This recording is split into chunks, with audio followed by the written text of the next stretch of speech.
My siblings put our dad in a cheap home to steal his fortune, so I bought the facility. Before we begin the story, make sure to subscribe to our channel and never miss more incredible stories every day. The smell hit me the moment I crossed the threshold, a sickening, heavy mix of industrial bleach, boiled cabbage, and stale urine that instantly clung to the back of my throat. The single fluorescent light above flickered endlessly, casting a sickly yellow hue over the peeling linoleum floor of the cramped room. Sitting on a thin, plastic-wrapped mattress in the corner of this miserable, windowless 10-by-10 cell was my father, Arthur. This was a man who had built a massive multi-million-dollar commercial real estate empire entirely from scratch. A man who used to command boardrooms with a single, authoritative glance. Now, at 69 years old, he was weeping quietly into his trembling hands, wearing a stained, oversized hospital gown that clearly didn't even belong to him. I am Leo, and I work in corporate acquisitions and commercial property management. Unlike my older brother, Julian, and my younger sister, Victoria, I never wanted to ride our father's wealthy coattails. I built my own stable, quiet life, dealing with complex contracts, asset liquidations, and property deeds. They chose to live as professional heirs, driving leased European sports cars and racking up massive personal debts while impatiently waiting for our father to pass away. When his health recently began to falter, I naively thought we would come together as a family to care for him. Instead, my siblings saw a golden opportunity to accelerate their inheritance. They secretly conspired to lock him away in this absolute hellhole, stripping him of his dignity, his autonomy, and his voice. Also, they could fraudulently seize his vast financial assets. They thought because I was the quiet brother with the boring corporate job, I would just step aside and let them execute their sickening, greedy plan. They thought they had perfectly insulated themselves from any legal consequences by hiding him in a decaying facility on the industrial outskirts of the city, where no one would ever ask any questions. But entitled, greedy people always make one fatal, arrogant mistake. They leave a massive paper trail. And in my specialized line of work, a corporate paper trail is absolutely everything. I knelt beside his bed and squeezed his hand. I was going to bury my siblings under the weight of their own greed. Growing up, the massive divide in our household was always painfully obvious to everyone. Julian and Victoria were the undisputed golden children, completely intoxicated by the unimaginable wealth Arthur had amassed. They attended elite private schools, wore custom designer clothes, and spent their summers partying on luxury yachts, treating our family's bank accounts like bottomless ATMs. I, on the other hand, was the black sheep. I preferred reading over socializing and eventually chose to attend a state university to study finance and real estate law. When I graduated and took an entry-level job at a property management firm, my siblings openly mocked me at the dinner table. "Look at Leo," Julian would sneer, swirling a $300 glass of scotch. "Working 40 hours a week just to earn what I drop on a weekend in Vegas. Why do you even bother?" Victoria would just laugh, examining her manicured nails, completely enabling his toxic arrogance. They viewed my desire to be self-sufficient as an embarrassing stain on our social standing. Dad, intensely busy expanding his corporate empire, often overlooked their viciousness, assuming they would eventually mature. But they never did. Their entitlement only metastasized as they got older. The real trouble started about 8 months ago. Dad suffered a minor stroke, nothing completely debilitating, but it left him with a slight tremor in his right hand and occasional moments of mild neurological confusion. It was the first time I had ever seen my invincible father look genuinely vulnerable. I suggested we immediately hire a private, in-home nurse to help him with his daily physical therapy and medication management. Julian and Victoria, however, immediately exchanged a dark, calculating look across the room that made my blood run absolutely cold. They didn't see a father who desperately needed care and compassion. They saw a billionaire whose mental and physical defenses were finally beginning to lower. They started having closed-door meetings with shady financial advisors, abruptly shutting me out of all family discussions regarding his estate planning. I tried to talk to Dad, but they always intercepted my calls, claiming he was resting. I had no idea they were already planning to make him disappear permanently. Last Tuesday, after failing to reach my father on the phone for 4 consecutive days, I finally decided to drive up to the sprawling family estate in the wealthy suburbs. The moment I arrived, my stomach tied itself into a tight, agonizing knot. The massive wrought iron security gates, which were normally left wide open during the afternoon, were padlocked shut with a heavy industrial chain. I buzzed the intercom for 10 straight minutes, but the massive property was eerily silent. Even Dad's vintage Mercedes was conspicuously missing from the circular driveway. Panic rising in my chest, I pulled out my phone and immediately called Julian. He sent me straight to voicemail twice before finally shooting back a completely dismissive text message. "Calm down, Leo. Dad is away on a highly exclusive, private health retreat in the mountains. His doctors advised a strict, no-contact detox for his neurological recovery. Do not interfere or try to contact him. You will only ruin his progress." I stared at the message, the sheer audacity of the lie making my hands shake with furious anger. My father hated the mountains, absolutely despised alternative health retreats, and would never leave his primary business headquarters without giving his executive board comprehensive, detailed instructions. Victoria chimed in a few minutes later in our family group chat, her tone dripping with fake, sickening concern. "Julian is right, Leo. You always overreact and stress him out. Let us handle his medical care. We know exactly what is best for the estate." The word estate echoed in my mind like a loud, terrifying warning siren. They weren't talking about his health. They were talking about his money. I sat in my car outside the locked gates, watching the security cameras pivot slowly toward my vehicle. They had locked down his physical location and severed his communication with the outside world in one synchronized, ruthless move. My siblings thought I would just blindly accept their narrative and drive back to my apartment like a good, obedient little brother who didn't want any trouble. Instead, I pulled out my laptop and began hacking into his medical transport records. It took me 3 agonizing days of calling every premium private transport service in the state before I finally caught a crucial break. Because I work in corporate property management, I have extensive, privileged access to commercial logistics databases. I ran my father's name through a specialized vendor portal and found a billing invoice for a specialized medical transport van. But the destination wasn't a luxury health retreat in the mountains, exactly like my lying siblings had claimed. The drop-off location was legally listed as Oak Ridge Care. My blood ran completely ice-cold just reading the name on the glowing screen. Oak Ridge Care was a notoriously cheap, severely understaffed, and heavily penalized facility located in the decaying industrial district on the far edge of the city. It was the kind of grim, hopeless place where the state sent wards who had no family and absolutely zero financial resources. It was a bleak holding pen, completely devoid of proper medical care, surrounded by abandoned warehouses and rusted chain-link fences. I drove there immediately, my heart pounding a frantic rhythm against my ribs. The exterior of the building was crumbling, with peeling gray paint and a parking lot full of massive, neglected potholes. The cramped lobby smelled heavily of decay and cheap cleaning chemicals, completely devoid of any warmth or basic human comfort. The receptionist barely looked up from her phone as I aggressively approached the heavily smudged plexiglass window. "I'm here to see Arthur," I demanded, my voice trembling with barely suppressed rage. She slowly typed his name into a clunky, outdated computer system before shaking her head. "Arthur is on a strict restricted visitation list," she droned apathetically. "Authorized personnel only."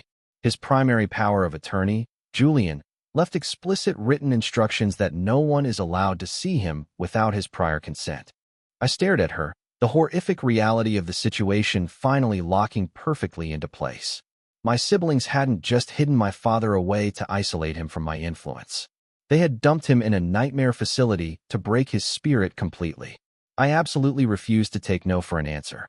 I aggressively bypassed the apathetic receptionist and marched straight down the bleak, fluorescent-lit hallway, forcefully shoving open the heavy door to the facility manager's office.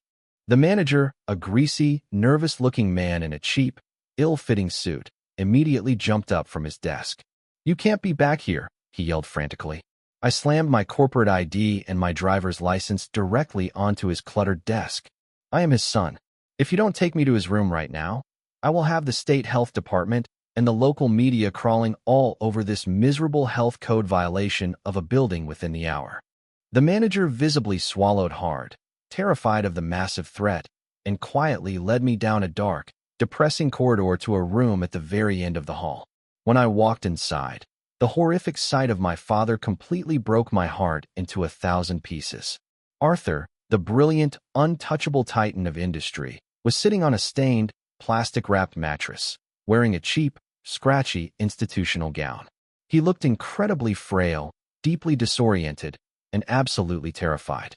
When he saw me, his eyes widened, and he immediately burst into heavy, uncontrollable tears.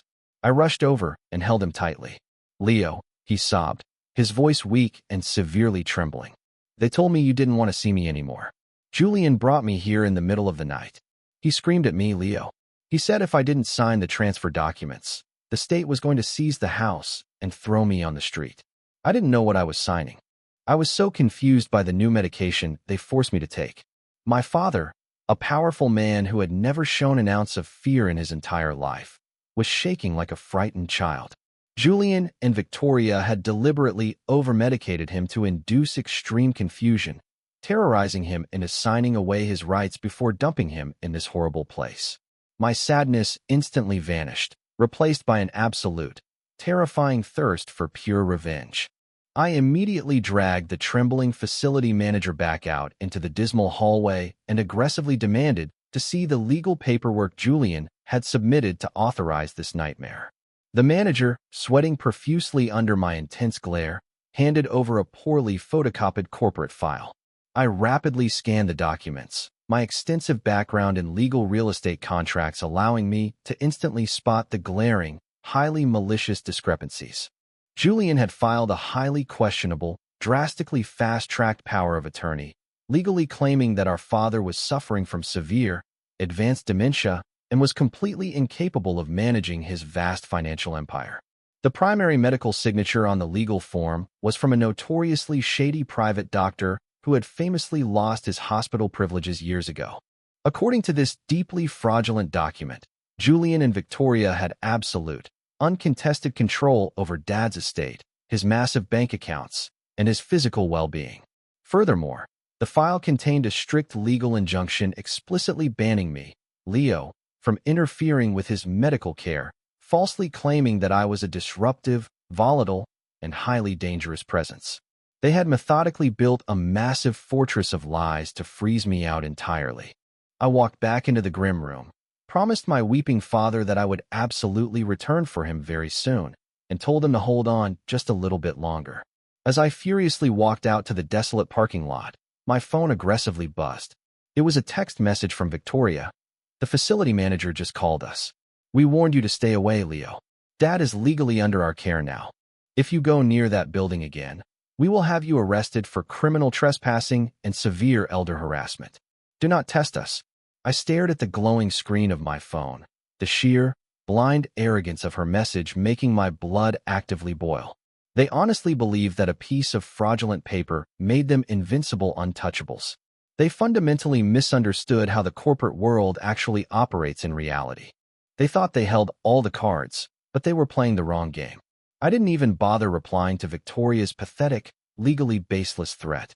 Instead, I drove straight to the downtown financial district to immediately meet with Vance, a razor-sharp, 50-something elder law attorney and brilliant forensic accountant whom I frequently collaborated with on incredibly complex corporate acquisitions. I laid out the fraudulent power of attorney documents, my father's genuine medical history, and the bleak, horrifying reality of Oak Ridge Care directly onto his polished mahogany desk. Vance adjusted his glasses, his expression growing significantly darker by the second as he carefully reviewed the blatantly falsified medical signatures. "This is textbook, aggressive elder abuse and calculated financial hijacking, Leo," Vance said grimly, quickly pulling up my father's public business registry on his massive dual monitors. "But we have a massive, rapidly ticking time bomb on our hands right now. Look at these recent commercial filings." He pointed a steady finger to a series of heavily expedited transactions registered over the last 48 hours. Julian and Victoria weren't just taking over the estate. They were executing a reckless, highly desperate fire sale. They were systematically liquidating my father's prime commercial real estate holdings for absolute pennies on the dollar and attempting to wire the massive proceeds into untraceable, offshore shell accounts located in the Cayman Islands. Julian was clearly trying to rapidly erase his massive personal gambling debts, while Victoria was aggressively securing her unearned lavish lifestyle before anyone could legally challenge their authority. If we file a standard, traditional lawsuit to contest the power of attorney, it will take months to get a hearing in probate court, Vance warned, rubbing his temples in deep frustration. By the time a judge actually looks at this case, your father's entire multi-million-dollar fortune will be completely gone, and your siblings will vanish with the money. We were completely out of time for a traditional, slow-moving legal battle. We desperately needed a massive, highly unorthodox tactical strike to stop them cold immediately. That was when Vance noticed a bizarre discrepancy in the care facility's ownership records. Vance leaned much closer to his glowing computer screen, furiously clicking through a massive labyrinth of corporate subsidiaries and holding companies directly linked to Oak Ridge Care. This facility isn't just run poorly. It's financially hemorrhaging at an apocalyptic rate, he muttered, his sharp eyes darting across a massive spreadsheet of public tax liens and corporate debt structures. He pulled up a highly confidential corporate database and let out a low, shocked whistle of absolute disbelief. Leo, look at this right now. The parent company that owns Oak Ridge Care, Apex Health Group, is currently on the absolute, terrifying brink of total bankruptcy. They are facing massive, insurmountable liquidity fines from the state for horrific health code violations and millions in unpaid property taxes. He quickly turned the large monitor toward me, revealing the explosive, game-changing truth. Apex Health Group was desperately trying to quietly offload the Oak Ridge Care facility in an emergency, highly secretive private acquisition to avoid a catastrophic public collapse. They were secretly soliciting rapid, all-cash offers to immediately dump the failing property and its massive corporate liabilities before the absolute end of the fiscal quarter, which was only 3 short days away. My siblings had chosen this specific facility because it was cheap, highly corrupt, and deeply willing to look the other way for a small bribe, but they had absolutely no idea that the financial ground beneath the building was actively collapsing.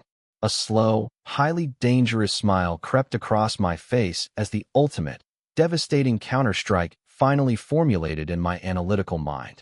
I didn't need to fight Julian and Victoria in a slow, tedious family court over a piece of completely fraudulent paper. I could attack them from an entirely different, legally untouchable corporate angle. I looked at Vance, the adrenaline pumping furiously through my veins as the plan solidified. Vance, what is the exact emergency asking price for the absolute acquisition of the Oak Ridge Care deed, including all operational control and outstanding commercial debt? He told me the number, and I realized I had exactly enough to destroy them. For the past 10 years, while my incredibly entitled siblings were busy blowing our father's money on luxury international vacations and imported sports cars, I had been quietly, methodically building my own massive commercial real estate portfolio. I had lived completely below my financial means, aggressively reinvesting every single corporate bonus and massive commission into high-yield assets and maintaining absolutely flawless credit lines. I immediately called my private financial brokers and ordered the absolute, total liquidation of my entire personal portfolio. I drained my massive savings accounts, cashed out my lucrative stock options, and pulled massive corporate credit lines directly against my existing properties. It was a terrifying, unprecedented financial gamble. I was risking every single thing I had built in my entire adult life, but my father's ultimate safety was worth infinitely more than any bank balance. Within 48 rapid hours, I had successfully aggregated the millions in liquid cash required to perfectly execute the emergency corporate transaction. Vance moved with absolute surgical precision, drafting the impenetrable corporate acquisition contracts and successfully bypassing the standard bureaucratic red tape through highly aggressive negotiation. Apex Health Group, incredibly desperate for an immediate financial lifeline to simply avoid federal bankruptcy court, accepted my massive all-cash offer without a single moment of hesitation. We signed the massive stack of paperwork in a high-rise conference room downtown, the heavy strokes of my pen permanently sealing the ultimate trap. I didn't just buy the crumbling brick-and-mortar building. I purchased the total operational authority, the massive business licenses, and the entire outstanding debt. The corrupt facility manager, the severely negligent medical staff, and the aggressive security guards who threatened to arrest me were now legally my direct, subordinate employees. More importantly, I now held absolute legal jurisdiction over the physical premises where my father was currently being held hostage. I was no longer just the estranged, quiet younger brother trying to beg for a family visit. I was the new, undisputed corporate landlord of the entire Oak Ridge Care medical facility. Before I could officially announce the massive corporate acquisition and aggressively clear the corrupt staff out of the building, Julian's severe paranoia suddenly spiked to an all-time high. He must have received an automated alert from one of the offshore banks that a massive commercial transaction was occurring within his geographical radius, and his incredibly guilty conscience immediately went into severe overdrive. He called my cell phone, his voice dripping with venomous, highly unhinged aggression. "I know you're sniffing around the estate lawyers, Leo," Julian snarled aggressively through the speaker. "You think you can play hero, but you are absolutely, completely powerless. I just submitted the finalized power of attorney directly to the local police precinct and the Oak Ridge Care Security Department. You are officially, legally banned from stepping within 500 feet of that property. If you even drive past the facility, the guards have strict, written authorization to actively detain you, and the police will arrest you for criminal trespassing and elder endangerment." He laughed, a cruel, wildly arrogant sound that echoed sickeningly in my ear. "Victoria and I are finalizing the absolute liquidation of Dad's primary assets tomorrow afternoon in the Oak Ridge executive boardroom. The corrupt manager is letting us strictly use the space for the final offshore banking signatures. You completely lost, Leo. Go back to your sad, boring little cubicle and mind your own business." He hung up the phone, completely convinced that he had successfully backed me into a completely inescapable, highly restrictive legal corner. He thought his fraudulent piece of paper was an impenetrable shield that would easily allow him to finalize the massive theft in total peace. I sat in my office, looking at the newly stamped corporate deed resting perfectly on my mahogany desk, and smiled a cold, absolutely ruthless smile. He had absolutely no idea what he had just done. He had just invited himself directly into the jaws of my perfectly laid trap. I immediately called Vance and intensely told him to assemble the final, crucial pieces of our absolute destruction protocol. Julian and Victoria are bringing their corrupt offshore bankers directly to the Oak Ridge facility boardroom tomorrow at 2 o'clock, I explained, staring closely at the corporate deed securely in my hands. They fundamentally think they are utilizing a secure, neutral location to flawlessly execute the final wire transfers and completely drain Dad's massive estate. Vance let out a dark, highly satisfied chuckle over the phone. "I will have the independent, state-certified medical examiners and the local authorities waiting very quietly in the wings. We will absolutely let them get completely comfortable before we permanently detonate their reality." The very next morning, I arrived at Oak Ridge Care 3 hours early, dressed in a sharp, impeccably tailored dark suit. I didn't use the primary front entrance. I used my newly minted corporate master key card to seamlessly enter through the private executive loading dock. The pathetic facility manager was sitting in his cramped, disgusting office, aggressively playing solitaire on his computer when I walked in and locked the heavy door firmly behind me. He jumped up, his face turning completely pale with absolute terror as he frantically reached for his phone to call security. "I told you that you are legally banned from this property," he stuttered, his sweaty hands shaking violently. I calmly pulled the certified ownership deed from my briefcase and slammed it incredibly hard onto his desk, the heavy sound echoing like a gunshot in the tiny room. "I strictly own this entire facility, and your employment is officially, permanently terminated," I whispered coldly, watching his eyes widen in pure, unadulterated horror as he actively read the massive corporate seal. "Now, you are going to do exactly what I say, or I will have you arrested for criminal complicity." The stage was finally set for the most devastating family reunion in our history. At exactly 2 o'clock, the heavy mahogany doors of the Oak Ridge executive boardroom swung completely open. Julian and Victoria strolled confidently into the room, exuding an absolutely nauseating level of extreme arrogance. Julian was wearing a bespoke Italian suit, laughing loudly with a highly sleazy offshore banking representative, while Victoria was incredibly busy admiring a brand-new, astronomically expensive diamond tennis bracelet she had clearly purchased using our father's stolen funds. They eagerly laid out the final transfer documents directly on the long, polished conference table, completely ready to flawlessly finalize the complete financial liquidation of Dad's multi-million-dollar empire. Where is that incredibly pathetic manager? Julian barked impatiently, aggressively snapping his fingers at the empty air. I specifically told him we needed fresh espresso and a certified notary waiting for us the moment we arrived. The heavy side door of the executive boardroom clicked open, and I stepped slowly and deliberately into the room, firmly holding a sleek leather folder. The incredibly smug, highly victorious smiles instantly vanished from my siblings' faces, rapidly replaced by pure, unadulterated shock. "What the hell are you doing here?"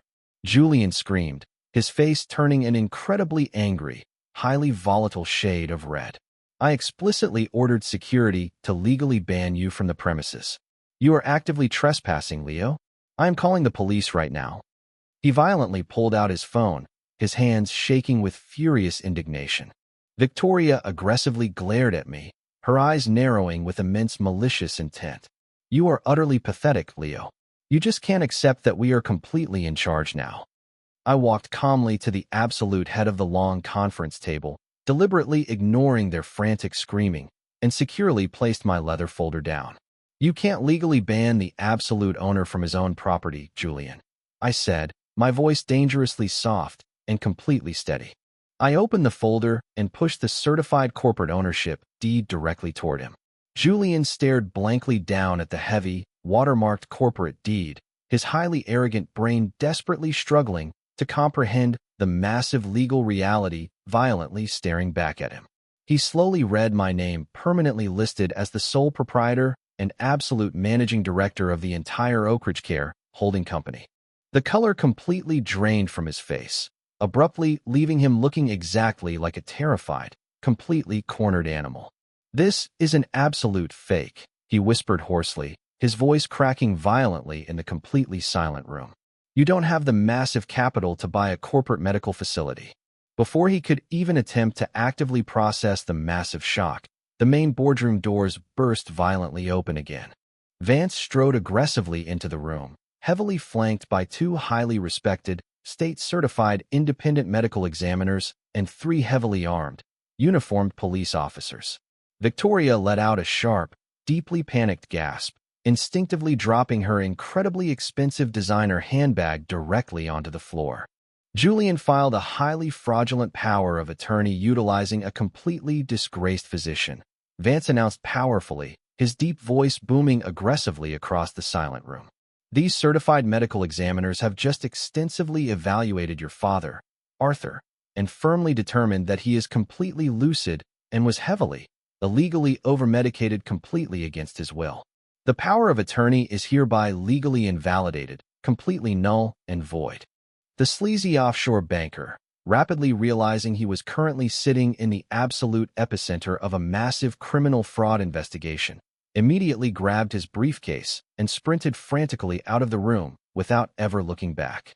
"You can't do this," Julian shrieked desperately, violently lunging across the table in a pathetic, violent attempt to desperately grab the corporate deed directly from my hands. One of the massive police officers instantly stepped forward, aggressively placing a heavy, highly authoritative hand directly on his shoulder, stopping him dead in his tracks. The impenetrable fortress of lies they had built was completely collapsing around their ears.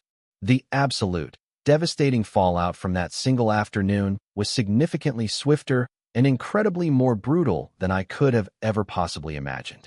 The armed police officers immediately escorted a violently sobbing Victoria and a completely shell-shocked Julian out of the facility, forcefully loading them directly into the back of a waiting squad car.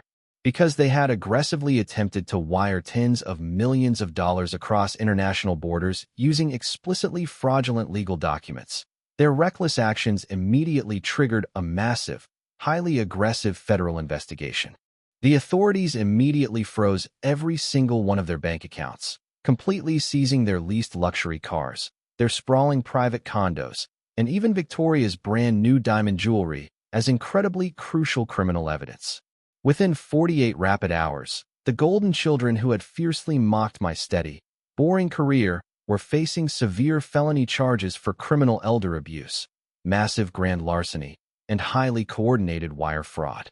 They went from drinking extremely rare vintage champagne on private yachts to sitting in a grim, fluorescent-lit holding cell, desperately begging their court-appointed public defenders for a manageable plea deal. Their entire fake, wealthy existence was absolutely pulverized under the unforgiving weight of the corporate and legal systems they foolishly thought they were smart enough to heavily manipulate. The highly corrupt facility manager was aggressively prosecuted by the state health board and permanently barred from ever working in the medical or care industry again. As for the incredibly massive stolen commercial properties they had desperately tried to liquidate during their reckless fire sale, Vance masterfully utilized the completely invalidated power of attorney to completely reverse the transactions, safely returning every single asset directly back into my father's highly secure, impenetrable estate portfolio without losing a single cent. Justice wasn't just served. It was delivered with absolute, overwhelming corporate and financial precision. I immediately pulled my deeply traumatized father out of that miserable, incredibly dark room and safely moved him back into the primary family estate, completely surrounded by a team of highly vetted, compassionate private nurses. With the incredibly heavy, deeply toxic influence of his extremely greedy children completely removed, Arthur's physical health and immense mental clarity began to dramatically and rapidly improve. We spent our quiet evenings sitting peacefully on the massive back patio, finally building the highly genuine, incredibly respectful relationship we had both always desperately needed.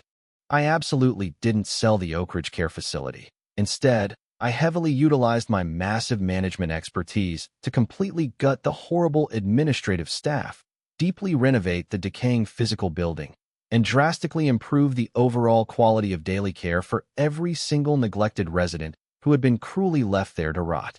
I successfully turned a massive monument of corporate greed into a deeply genuine place of profound healing. When I intensely look back on the terrifying chaos of those incredibly dark weeks, I deeply realized that my siblings' absolute, ultimate downfall was their blinding, highly toxic arrogance. They fundamentally believed that immense wealth was merely a sharp weapon actively used to aggressively manipulate and completely dominate highly vulnerable people. They endlessly mocked my quiet, deeply methodical nature because they couldn't understand that true, lasting power doesn't come from an incredibly flashy lifestyle or a deeply fraudulent signature. Real power strictly comes from unwavering integrity, fierce loyalty, and the quiet, completely unshakable ability to aggressively protect the exact people you deeply love when the absolute worst inevitably happens. My father's massive, incredible fortune remains entirely intact, completely secure and highly protected for the distant future, but that isn't the real, ultimate victory. The real victory is knowing that I fiercely stood up in the absolute darkest moment and completely dismantled the terrifying monsters hiding right inside my own family.